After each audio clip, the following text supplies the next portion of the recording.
প্রতিনিধিদের পাঠানো তথ্যচিত্রে প্রবাসী সংবাদ জানাচ্ছেন আব্দুল মালিক।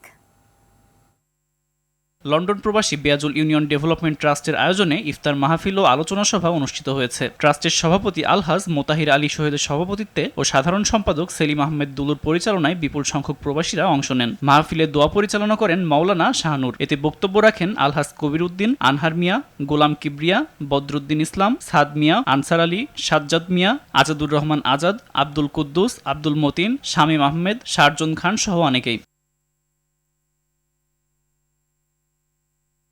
সৌদি আরবের জেদ্দার আল বাদালে ইফতার ও দোয়া মাহফিলের আয়োজন করে রাহামা টেলিকম। মাহফিলে মুসলিম উম্মার শান্তি ও দোয়া কামনা করা হয়। এতে সভাপতিত্ব করেন রাশেদ আহমেদ। প্রধান অতিথি হিসেবে উপস্থিত ছিলেন বিশিষ্ট ব্যবসায়ী শাহ আলম। এছাড়া রাসেল জয়, আয়েশা আক্তার, জেদ্দা বাংলাদেশি প্রবাসী, রাজনৈতিক, সামাজিক ও গণমাধ্যম কর্মীরা উপস্থিত ছিলেন।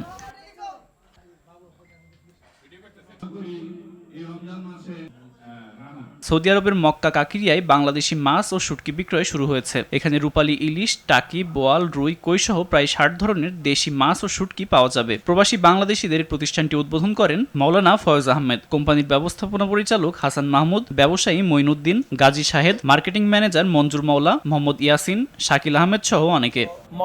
জন্য অত্যন্ত চমৎকার একটা। সৌদি আরবের রিয়াদে প্রবাসী চট্টগ্রাম জেলা বিএনপি ও যুবদলের উদ্যোগে ইফতার মাহফিল অনুষ্ঠিত হয়েছে। সংগঠনটির অন্যতম উপদেষ্টা সালাউদ্দিন পিয়ারুর সভাপতিত্বে প্রধান অতিথি ছিলেন সংগঠনটির প্রধান উপদেষ্টা তালুকদার হারুনুর রশিদ। এছাড়া রিয়াদস্থ চট্টগ্রাম জেলা যুবদলের সভাপতি মতিউর রহমান মতি, সংগঠনটির সাধারণ সম্পাদক মোহাম্মদ আলমগীর দ্বীপ, সংগঠনটির প্রধান উপদেষ্টা কাই আব্দুল হাকিম, বিশেষ অতিথি আব্দুল কায়ুম সহ অনেকে উপস্থিত ছিলেন। এছাড়া মক্কা থেকে টেলিকনফারেন্সে বক্তব্য রাখে চট্টগ্রাম ৭ আসনের সংসদ সদস্য হুম্মাম কাদের চৌধুরী। আব্দুল মালিক, RTV।